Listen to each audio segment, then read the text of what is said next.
going off? No. It should be. It shouldn't be here. Yeah. Hello and welcome to. All right. Hello and welcome to a special edition of Sea Stories. We talk here about inspiring women and the women who inspire these women as well. And I have great pleasure in declaring today that we have Ritu Menon, who's written a remarkable book on Zohra Segal, a biography in 4 acts. Here's the book. I urge everyone to read it. It's such a remarkable life, and Ritu, if I may say, you've written it so beautifully. It gives us a sense of history. It gives us a sense of the political history, the cultural history of so many different industries. You know, the Bombay film industry, the beginning of the Bombay film industry, the society at that point, theatre in England, television in England, Britain in the 1960s, and I mean, so much more. It's like reading a pot boiler, you know, to imagine that this woman existed and what a remarkable life she had. But Absolutely. but Ritu, there's also so much pain. There's so much wonderful stuff that she did, but also so much pain, which really, I suppose, is every artist's lot, you know. And I wanted to begin by asking you what sort of motivated you to write this book? What was the spark? Well, thank you, Kaveri. It's lovely to be here. Lovely to be with you. Two things really. I did know her as a person. I'd known her for about 10 years or more, little over 10 years actually. What struck me was two things. One, that she was unique because she was in all the performing arts, Right. except for music. Right. And I think the only woman to date who has been in dance, theatre, film, television, and she spanned the century, that is, the whole of the 20th century, and up until the early years of this century. Now, the thing is, she was living in quite an as you say, it was an extraordinary time. I mean, it was a time of flux. It was a time of enormous creativity. It was a time of adventure, of hope, of optimism, of everything happening in the arts. Now, you know, we have very few accounts of women in the arts. Very few. Actually, we have very few accounts of artists. What we tend to have is politicians and celebrities and sports people and even bureaucrats. Hmm. What we don't have is really a life in its times, a life that Right. has been lived in a particular historical moment, cultural moment, Right. political moment, Hmm. social moment. Now, here was this woman who came from extreme privilege, from aristocracy, and she decides at the age of 18 to, you know, to just break free, Right. to go and do her own thing. I mean, it seems to me that this would be a courageous decision even today. But in Yeah. 1938, at Yeah. the age of 80, and then, as you say, you know, despite reversals, despite personal tragedy, despite extreme difficulty, she perseveres. She perseveres. I remember I was speaking to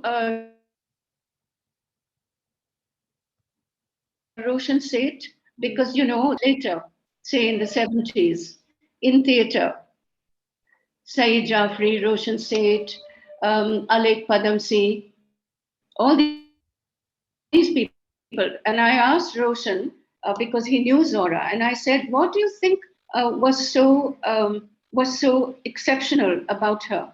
And he said, you know, she persevered. She never gave up. She never stopped. Right. And I think that it's these, this tremendous grit. And you know, she was in England in the mid 60s. It was not an easy time. It was not a time of multiculturalism yet. She was 50 years old. She was no beauty. She was a single mother with 2 children to bring up. And here she is in this extremely competitive field of entertainment, and she makes it. So I thought this is really worth exploring. It's worth it's worth documenting, not just documenting because she is who she is, she was who she is, but because it opens up, it illuminates a whole vista for us, her life, her, her belief in what she was doing, her confidence actually also, her confidence in herself, to be able to weather all that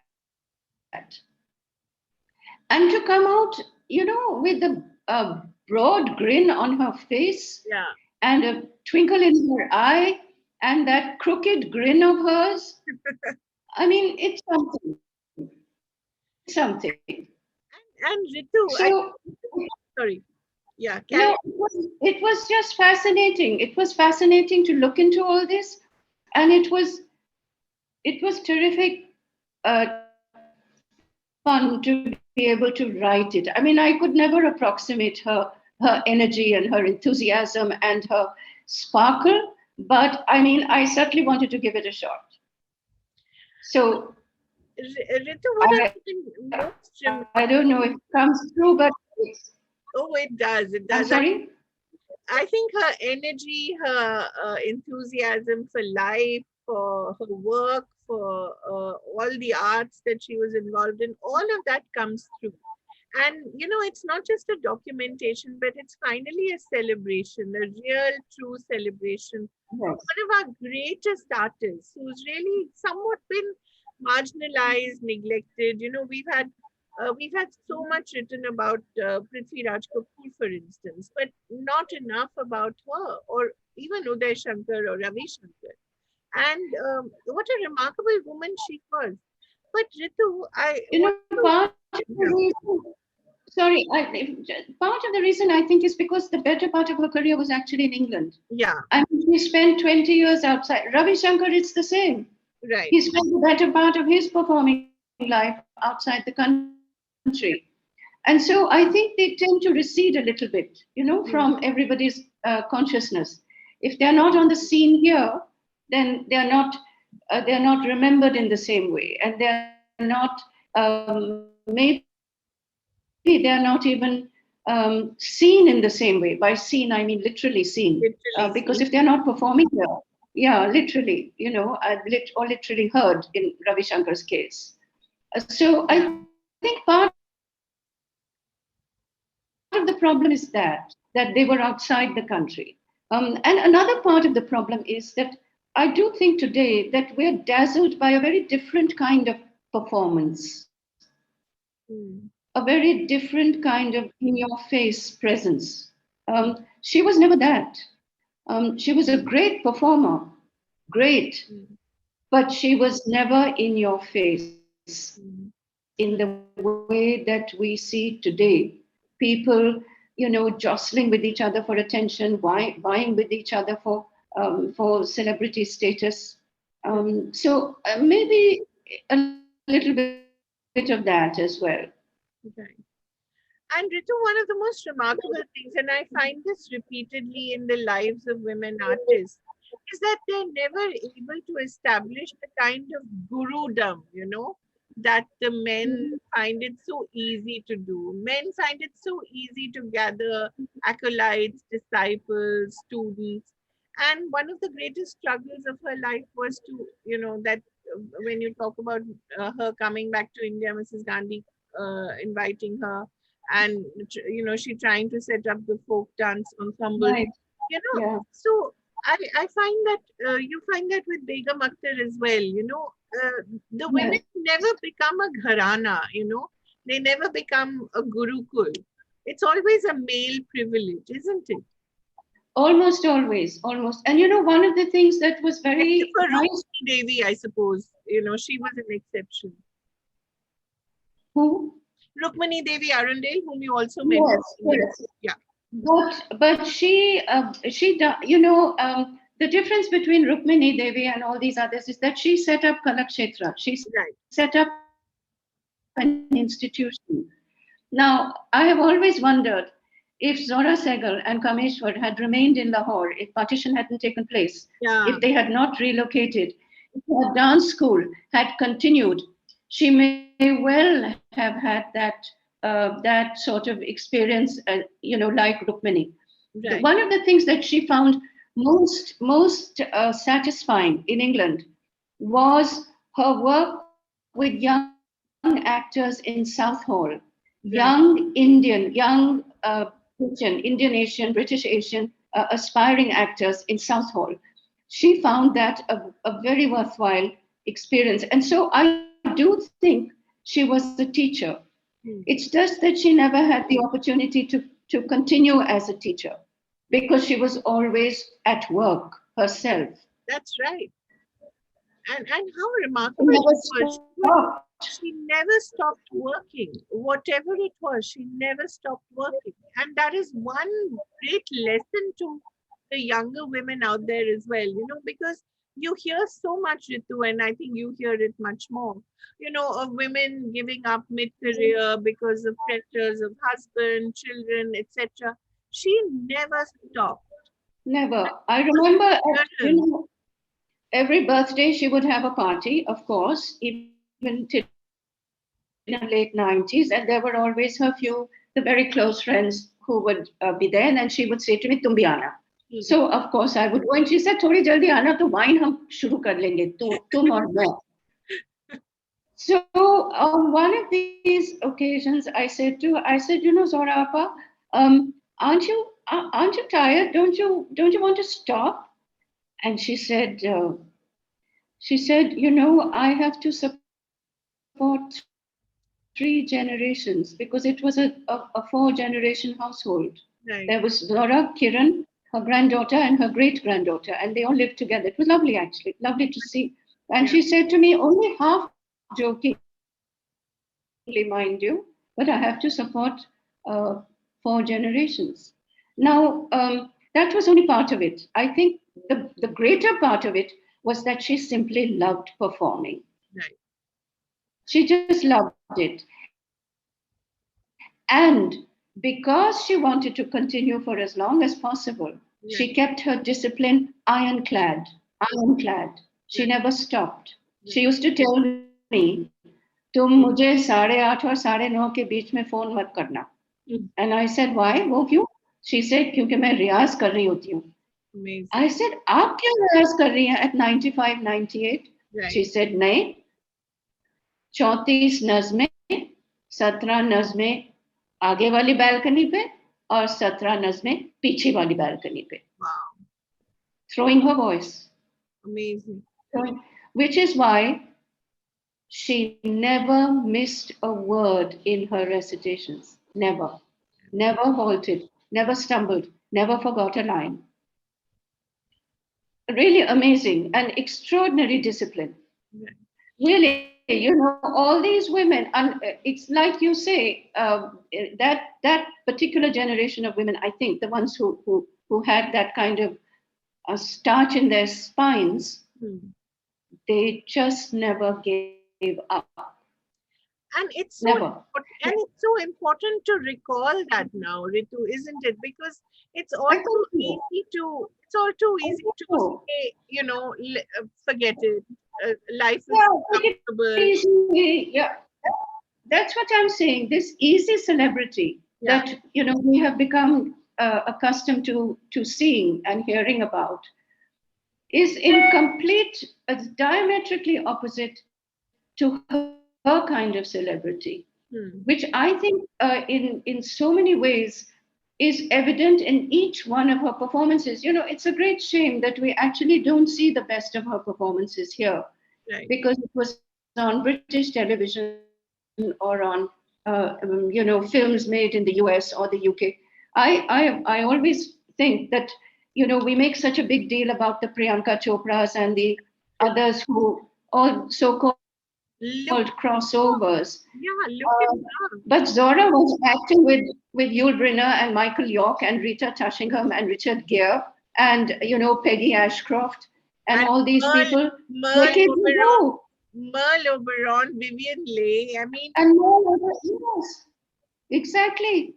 Much before all this. So I'm just saying that we're in another time. And what I really wanted to do was to locate her in that time right, right. and to see why what she did then was so exceptional, so exceptional. And in the face of terrific odds, I mean, mid-century Britain was pretty racist. Yeah, It's not what it is today, absolutely. with entrepreneurs and writers and theater people and dancers and so on. Now, very much part of the cultural scene. It was not like that then.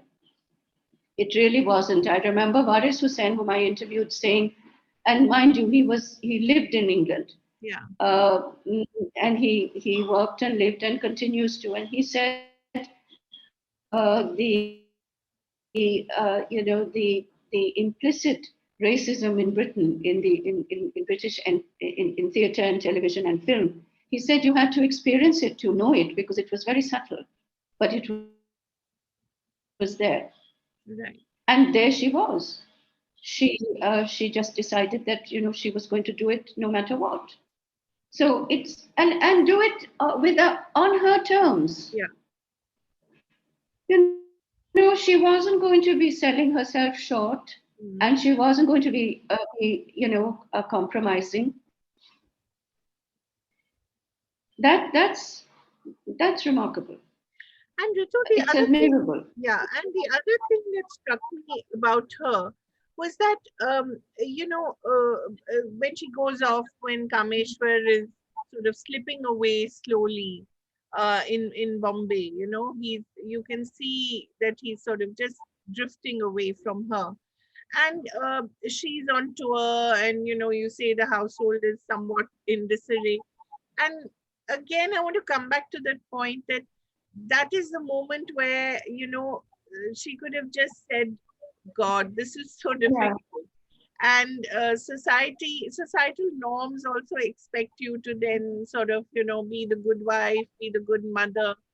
And yet it wasn't just that she had to be the provider.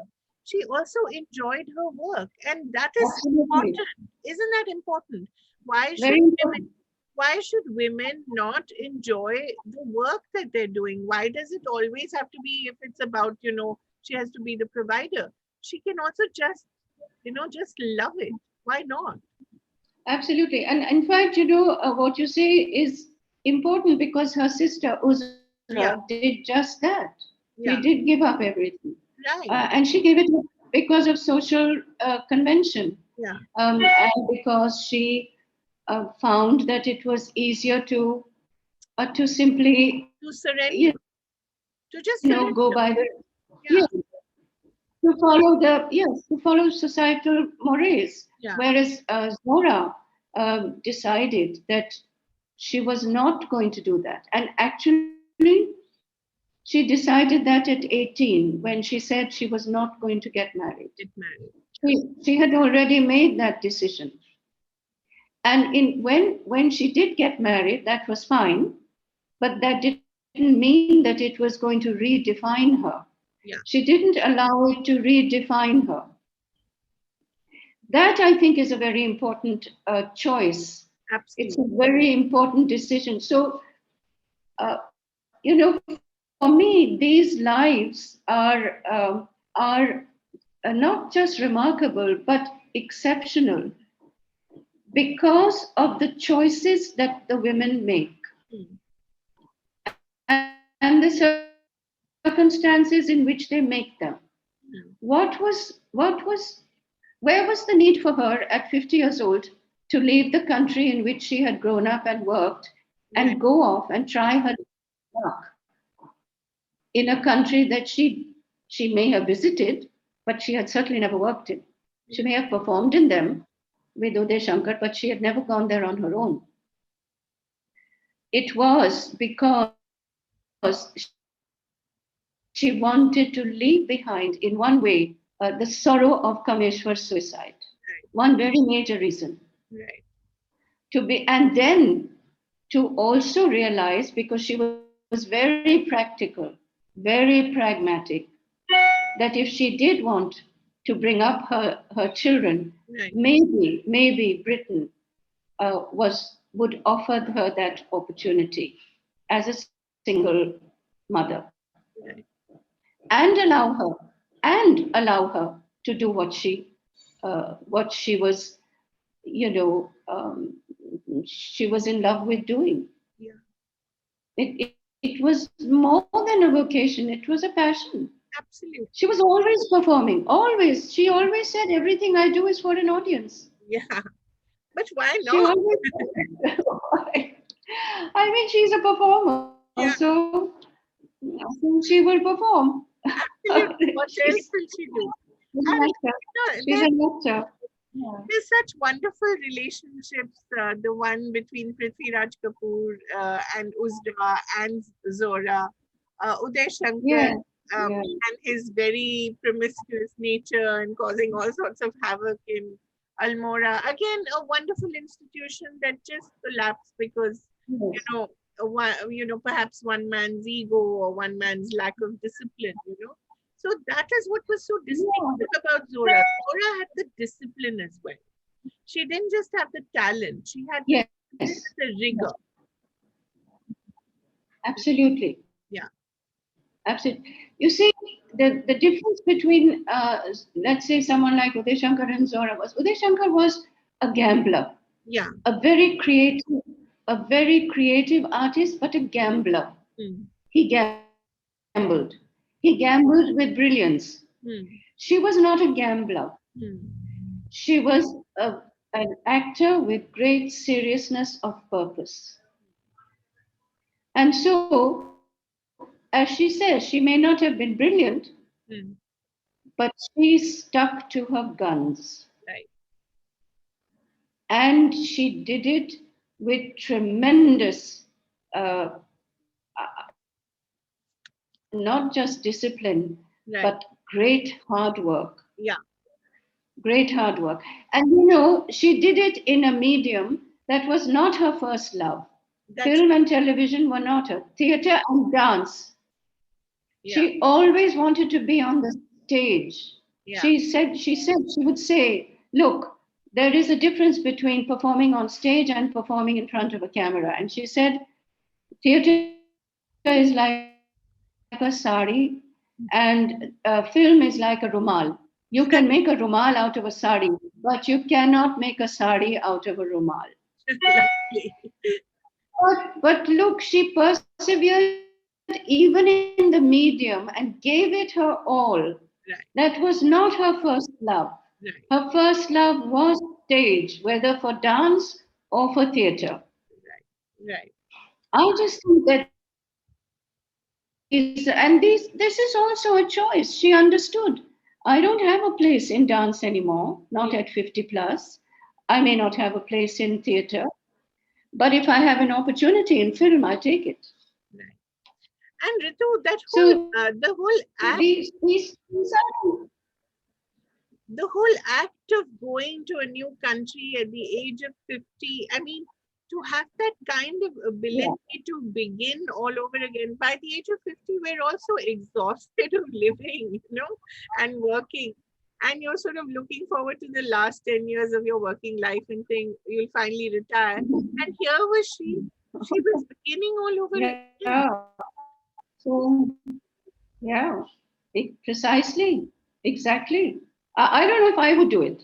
Yeah, I certainly wouldn't- not at I mean, I don't know, at 50 plus, if I would drop everything, or rather leave everything behind, and try a